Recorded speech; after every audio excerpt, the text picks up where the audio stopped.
Wow, here are 3 red flags that you should look for if you're trying to start a home business. You know, home business is just like everything else. It's a regular business. So please look out for these 3 things. Number 1, hey, come follow my plan. I'll do everything for you.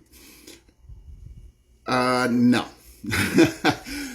If they do everything for you, are you going to know what to do if something breaks? What if the environment changes and you got to change with the environment? Are you going to know how to do that? Wouldn't it be better if you were taught how to do something and therefore you learn the processes of doing it?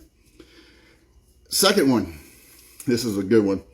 You'll make $10,000 in your first 30 days and you only got to work 3 to 4 hours a week. No, it's a real business. You got to put in the time to do it.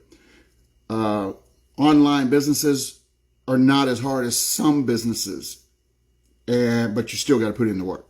You still got to do the time. And lastly, you can get started for $0 down. No, again, just like any other business, starting an online business does require some investment.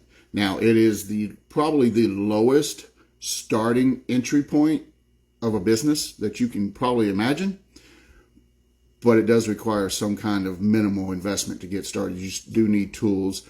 You do need some training. So that in mind. Now, if you want to learn more on how to properly get started in an online business and a method that has been working for countless people, building a sustainable long-term business that will keep you going and change your life, like and follow this video and you'll learn a lot more. Talk to you later.